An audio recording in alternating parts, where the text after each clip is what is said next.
Olá pessoal, tudo bem? Meu nome é Samuel Dalelast, sou médico e esse é o nosso espaço aqui no YouTube para discutirmos temas relacionados à saúde, bem-estar e qualidade de vida. Seja muito bem-vindo a mais um vídeo aqui do meu canal do YouTube, canal que tem como objetivo ensinar você a trilhar um caminho com saúde, envelhecer com menos probabilidade de ficar doente. Bom, na sexta-feira passada eu trouxe aqui um vídeo bem bacana, que deu muita repercussão, muita visualização e muitos comentários. Um vídeo onde eu falei sobre o quadrado da doença, sobre os quatro lados que geram, os quatro pilares que geram a doença, quanto tempo isso demora, como é que o corpo vai adoecendo. E muitas pessoas perguntaram, mas e aí, né? Depois de doente, como é que faz, né? Porque depois que você adoece, infelizmente, existe uma cultura que ela é datada aí desde 1910, que é quando começou a mudar a grade curricular das escolas de medicina, principalmente um movimento que começou nos Estados Unidos, nas 155 universidades americanas, onde no ano de 1910 começou a ser implementado o protocolo Flexner. O que é o protocolo Flexner? É basicamente um modelo de ensino acadêmico onde a ideia, a proposta é formar médicos que trabalham com medicina reativa. O que é medicina reativa? É reagir ao problema, reagir à doença, não fazer prevenção da doença. Ou seja, o paciente ele leva a vida dele numa boa, na flauta, vai indo, vai no médico todo ano, faz exame, faz check-up, não faz absolutamente nada para evitar a doença e uma vez doente, a medicina reativa ela não tem como olhar como foco a cura. Ela tem como foco o manejo da doença. Ou seja, você engordou, ficou barrigudo, agora que está barrigudo, você está diabético. Bom, aí você recebe o diagnóstico de diabetes e você segue a vida tomando um remedinho para diabetes e nada será feito para curar esse diabetes. É a mesma coisa a hipertensão, né? Essa barriga aumentada, o estresse excessivo, levou você a um aumento da pressão, você procura o cardiologista, descobre que é hipertenso, recebe uma losartana, um captopril, enalapril, celozoc e fica tomando isso para o resto da vida e não faz nada para tentar curar a doença. Samuel, mas as doenças têm cura? Olha, não posso afirmar que toda doença tem cura. O que eu posso afirmar aqui é que muitas das doenças crônicas não transmissíveis, que aí entra o quê? Entra o diabetes, entra a hipertensão, entra distúrbios metabólicos, né? Síndrome metabólica, doenças endocrinológicas, muitas delas têm cura quando você reverte tudo que levou a adoecer, né? Se você mantiver os mesmos hábitos, você irá manter as mesmas doenças. Bom, mas é possível fazer algo diferente? Óbvio que sim, é claro que sim. E aí, da mesma forma que no vídeo passado a gente falou sobre os pilares da doença, como os pilares que levam à doença, hoje nós vamos falar aqui sobre os pilares que levam à cura. Como devemos proceder no consultório médico, vou trazer o passo a passo aqui. Isso aqui, obviamente, não é... A ideia aqui não é treinar você a ser seu médico, né? Mas é entender como que seria o normal, o ideal dentro de um consultório médico para curar uma pessoa que tenha alguma doença que possa ser reversível. Então assim, ó, eu recebi o paciente, eu tenho que identificar primeiramente, eu tenho que tentar quantificar duas coisas. Ó, aqui eu até eu desenhei uma gangorra aqui, por quê? Porque a imensa maioria dos nossos pacientes, dos nossos seguidores, desculpa, eles são 40 a mais, né? Pessoas 40 anos mais. Porque hoje as crianças elas não sabem o que é uma gangorra, né? Um adolescente de 15 anos, eu vou falar gangorra, ele vai ter que ir para o Google pesquisar o que é uma gangorra. Porque hoje isso aqui caiu em desuso, ir no parquinho, brincar de gangorra, né? Mas enfim, olha só, o que a gente busca aqui? A gente busca saúde. A saúde tem que ter peso, né? E a doença tem que ser leve, né? Mas a vida, a nossa vida, ela é um equilíbrio, uma disputa constante entre doença e saúde. Por quê? Porque ao longo da vida nós vamos tendo desafios que vão levando a gente a ter que fazer escolhas, né? Por exemplo, você viajou, foi tirar férias, foi para a Itália, teve a infeliz ideia de querer escolher Roma na Itália, que é o lugar mais difícil da Itália para comer. Aí o que acontece? Lá você começa a fazer a doença pesar mais. Por quê? Porque é trigo, é massa, é queijo, é pizza, é pasta, é gelato, né? Então, ó, você começou a pesar mais a doença. Ou você está passando por um problema na empresa, um divórcio, alguma coisa assim, também vai se estressar, vai pesar mais a doença. Então, é muito difícil durante a vida você se manter sempre com a saúde, saúde, saúde, saúde e não ter ameaças à tua saúde. Mas o grande segredo aqui é a gente estar sempre atento e priorizando hábitos saudáveis. Então, voltando ao que eu disse, recebi um paciente aqui. Primeira coisa que eu tenho que fazer aqui nesse paciente, eu tenho que mensurar o nível de estresse oxidativo. O quanto que esse paciente tem de estresse oxidativo. Como é que eu faço isso? Como é que eu mensuro isso? Não, isso não é um examezinho de sangue que a gente vai fazer, tá? Isso daqui é uma conversa. Eu vou perguntar para o paciente coisas que ele vai me dizer que vão me dar essa ideia, né? Eu vou perguntar para ele se ele fuma, exposição a drogas, que tipo de droga ele tem na vida, se ele bebe álcool, se ele usa, ou, além do cigarro, outro tipo de droga. Eu vou perguntar para ele como é que é o sono dele, né? Porque privação de sono leva a estresse oxidativo. Eu vou perguntar para ele sobre o estresse na vida dele, né? Como que ele lida com o estresse? Ele acha que ele é uma pessoa estressada, que isso aqui também aumenta o estresse oxidativo. Todos os fatores de contaminação, se a comida dele é uma comida, ele come em qualquer restaurante, restaurantes que não têm cuidado com a comida, que a comida não é orgânica, é feita com óleo de canola, com sal refinado. Eu vou perguntar sobre os hábitos de vida dele, né? Vou perguntar se ele mora numa grande cidade, tipo São Paulo, onde o ar já é poluído ou contaminado, ou se ele mora no interior, onde tem mais árvores, é mais arborizado, que a gente sabe que o ar é mais puro. Ou seja, né, eu tenho que destinar um pedaço da minha consulta para isso. Aí eu vou mensurar o nível de inflamação desse paciente, tá? O nível de inflamação, ele já pode começar antes mesmo de eu olhar exame de sangue. Por quê? Porque o tamanho da circunferência abdominal determina muito sobre inflamação, tá? Por quê? Veja bem o que eu vou dizer aqui, ó. Aumento da circunferência abdominal, se eu tenho aumento da barriga, eu posso afirmar que eu tenho inflamação. Aumento da barriga é igual ao aumento da inflamação. Ah, então quer dizer que todo mundo com a barriguinha chapadinha, retinha, saradinho, não tem inflamação? Não posso dizer isso, tá? Olha, eu vou de novo nisso aqui. Eu posso afirmar que aumento da circunferência abdominal é um indicador de inflamação, mas não posso afirmar que uma pessoa sem barriga não é inflamada. Por quê?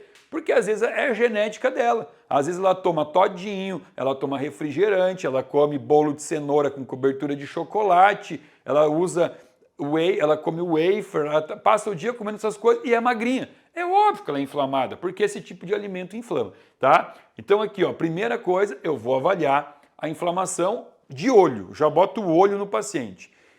E também boto o olho na pele, né? Uma pele doente, um corpo inflamado, tem uma pele feia, tem uma pele mais acneica, tem uma pele com dermatite, com caspa. Eu já faço o que a gente chama de ectoscopia. Eu já boto o olho no paciente e de olho eu já tento ver como é que ele é. Aí depois, obviamente, eu vou avaliar os indicadores de sangue, né? Que eu já fiz vídeo sobre isso, para saber se você é inflamado. O que eu vou dosar? Proteína C reativa ultrassensível, tá? Não é proteína C reativa, é proteína C reativa ultrassensível. Eu vou dosar fibrinogênio, ferritina, hemossedimentação, gama-GT, insulina e ácido úrico, tá? Ali, com esses indicadores, eu já tenho uma boa ideia se esse paciente é inflamado ou não. Bom, aí eu vou seguir aqui na sequência e eu vou, na minha conversa, na minha anamnese, eu vou avaliar a saúde emocional desse paciente.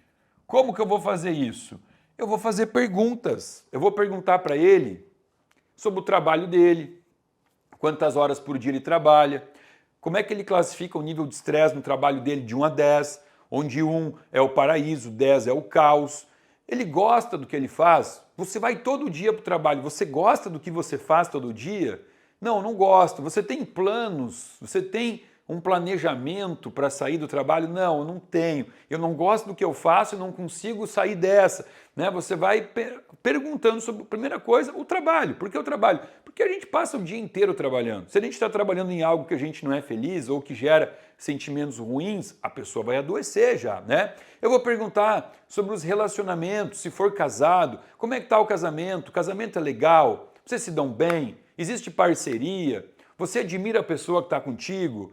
Se tem filhos, como é a relação com os teus filhos? Se tem os pais vivos, como é que é a tua relação com teus pais, com teus irmãos? Existe alguma briga na família que você rompeu com alguém e você guarda mágoa? Você tem mágoas na vida? Existe alguma coisa do teu passado que até hoje você traz contigo? Muitas vezes, né, alguma coisa assim, mulheres aqui dentro que falam que foram abusadas na infância, carregam traumas, né? Mágoas e traumas. Isso é muito importante, tá? Eu vou fazendo pergunta, eu pergunto, como é que tá a tua vida financeira? Porque dinheiro é importante, né? Eu pergunto, tá legal, você tem dívidas? Eu pergunto, você tem dívidas? A pessoa fala, não tenho. Boa, já é um grande passo, né? Então, essa parte da saúde emocional, ela é fundamental. Por quê? Porque se tiver alguma condição aqui que eu identifico que possa estar atrapalhando a saúde, não adianta eu continuar. Não adianta eu fazer mais nada, não adianta essa pessoa comer orgânico, comer comida anti-inflamatória, tirar o glúten da vida, fazer exercício, não adiantar nada, se esse passo aqui ele não for muito bem trabalhado. Bom, aí, continuando aqui, a gente vai falar sobre o intestino. Aqui está um grande foco da saúde do corpo, né? Aliás, sem o intestino saudável, o emocional também não está saudável. Então aqui perguntar como é que é o cocô, não só o cocô, como é que é a digestão. Você come, depois de comer você sente que fica empachado, sente dor de estômago, sente muita sonolência depois que você come, tem aquela vontade de ter que cair numa cama e dormir. O teu cocô ele flutua, ele afunda, ele é um cocô bonito. Você percebe que quando você se estressa, o teu cocô ele altera. Perguntar bastante coisa sobre o cocô e também sobre a parte da atividade física. Atividade física, né? Então, preciso saber, será que esse meu paciente ele faz os exercícios que ele precisaria fazer? Porque cada pessoa, para cada cura, ela precisa de tipos diferentes de exercício físico, entendeu? Por exemplo, se eu pegar um paciente diabético, o diabético ele não pode escolher entre fazer musculação ou aeróbico, ele tem que fazer os dois, ele não pode escolher, ele tem que fazer musculação e ele tem que fazer exercício aeróbico. Então, para cada patologia que eu estou tratando, eu tenho que saber como orientar o meu paciente para isso. Vamos continuar aqui, mas eu preciso apagar, porque eu não quero apagar o quadro. Então a gente vai botar para cima aqui, tá? Aliás, aqui embaixo cabe mais um, ó. Vamos organizar o quadrinho. Atividade física. Bom, aí eu vou perguntar para o paciente como é que está o sistema imunológico dele. Imunidade.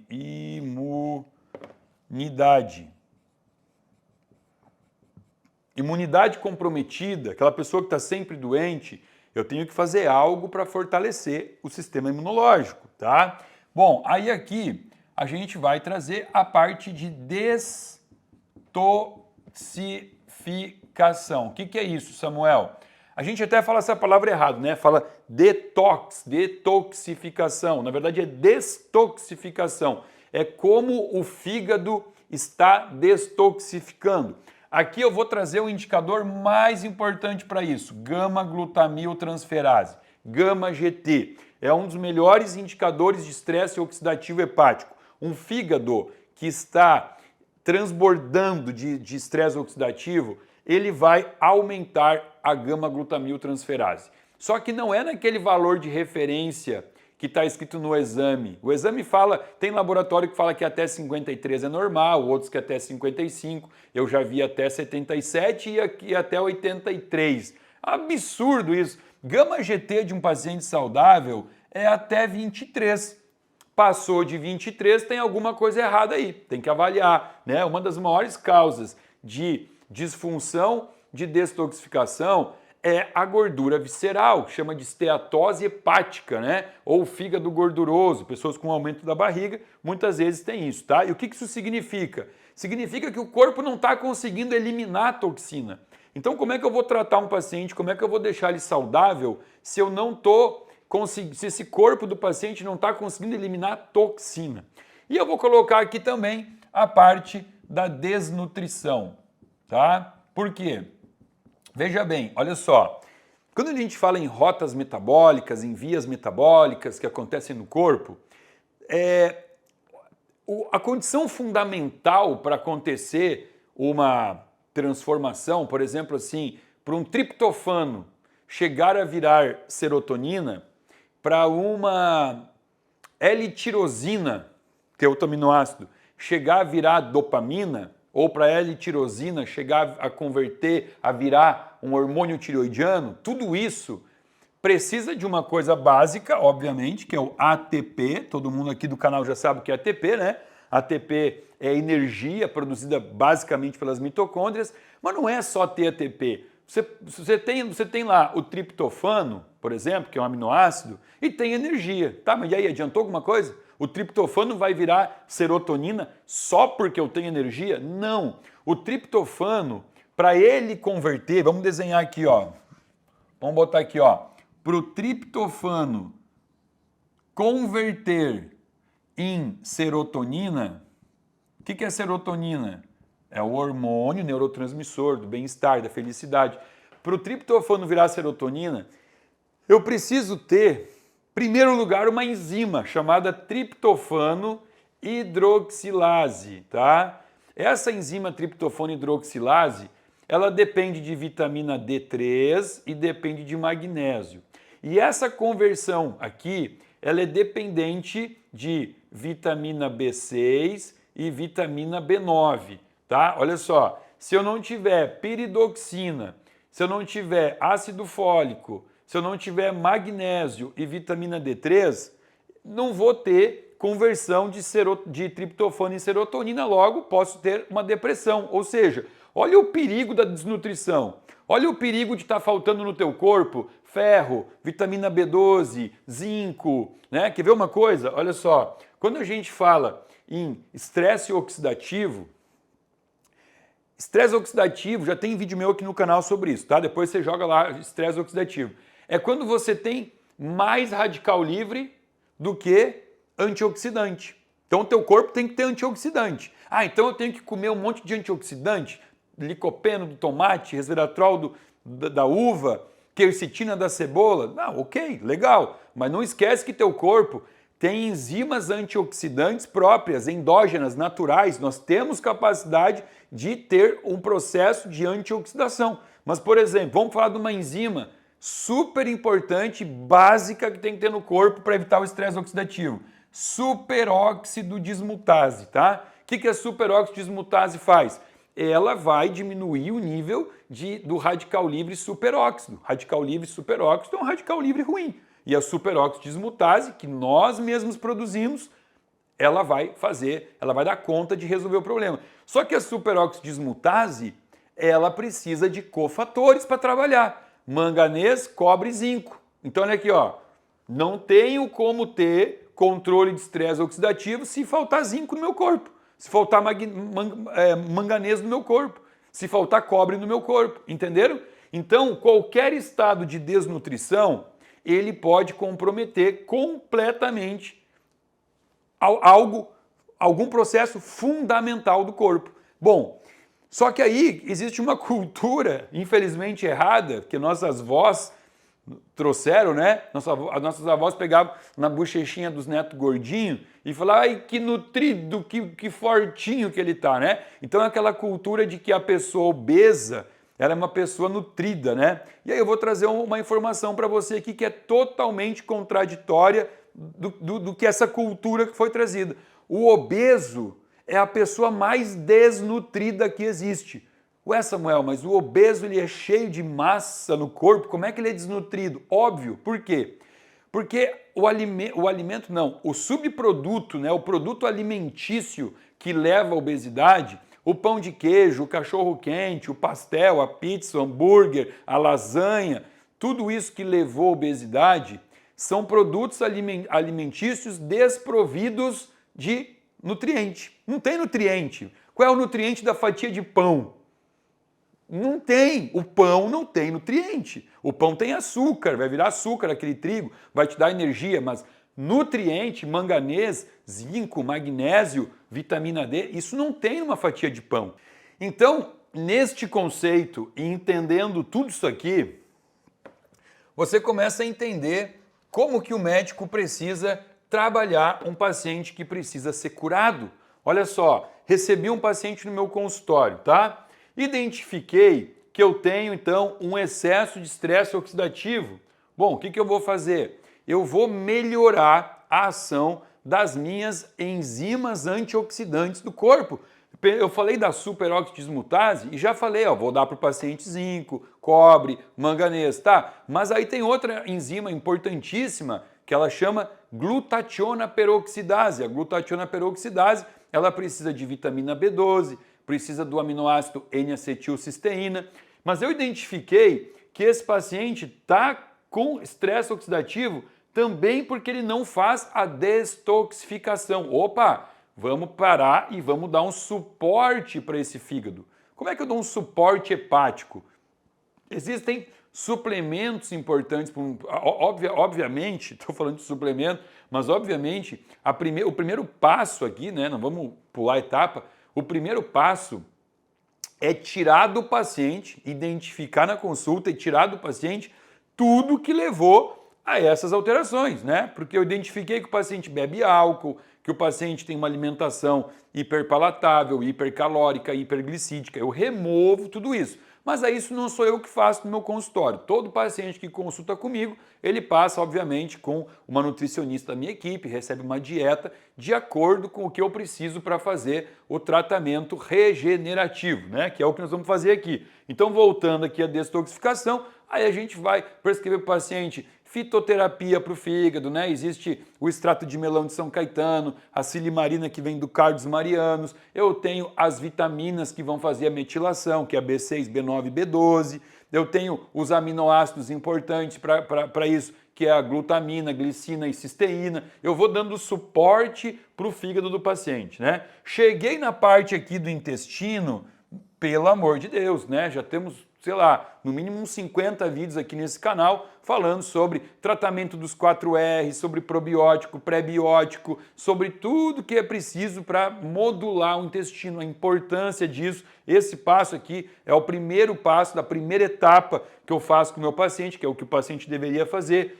Identificamos que a saúde emocional está afetada. Bom, é aquilo que eu disse. Você nunca vai tratar o intestino, o fígado ou qualquer coisa do paciente se ele continuar se alimentando de sentimentos e pensamentos ruins. Então aqui esse paciente precisa obrigatoriamente de um psicólogo, de um terapeuta, de algum profissional que vai trabalhar a religiosidade, a espiritualidade, se reconectar consigo mesmo, se desprender de crenças do passado, de coisas que não levam a nada, entender que preocupação é algo tolo, a cada 10 coisas que você se preocupa na vida, apenas uma acontece, 9 não vão acontecer nunca, ficar perdendo tempo durante a vida com coisa que não vai acontecer não é legal e nem inteligente, né? Então aqui essa parte é muito importante. Eu não atendo pacientes sedentários, isso é uma condição minha, né? 3 pacientes que eu não atendo.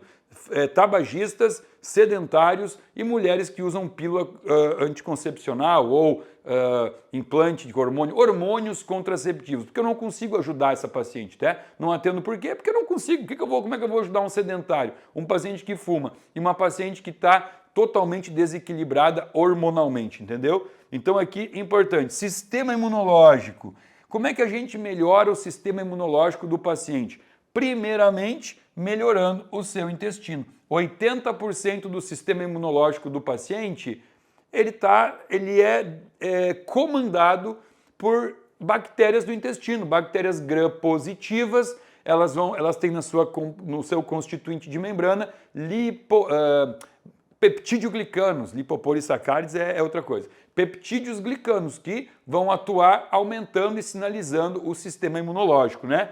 Então, toda essa complementação aqui que eu vou fazendo com uma dieta, a dieta ofertando alimentos que ofertam vitaminas, minerais, tudo isso, e o passo a passo para restaurar, então, a saúde de um paciente. Ah, Samuel, legal, mas me diz uma coisa, em quanto tempo o paciente vai ficar melhor? Nossa, essa é a pergunta que mais fazem dentro do consultório.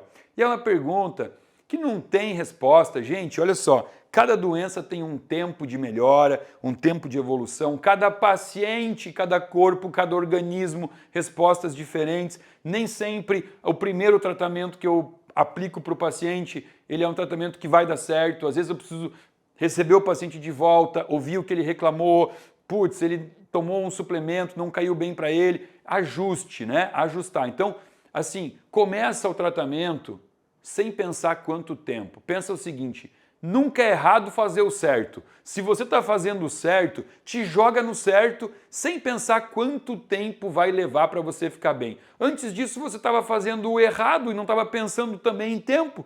Você fez o quê? 30, 40, 50, 60 anos de coisa errada? Então agora faz o quê? Muda a chave, corta da tua vida o que te adoeceu e a partir de agora se entrega para fazer a única coisa certa que pode ser feita para isso. Se demorou um pouquinho mais do que esperava, tá tudo certo.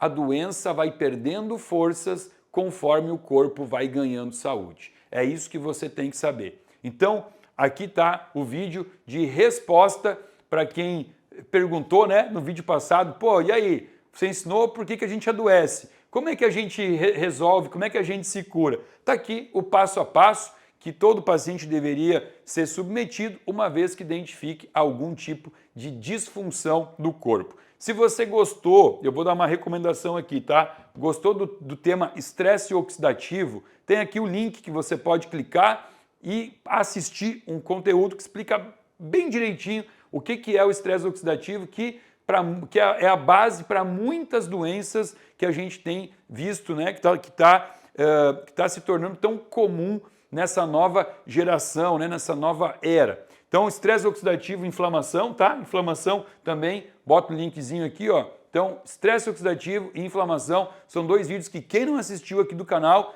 deveria assistir para ter conhecimento de como evitar dois pilares que estão adoecendo a imensa maioria da população.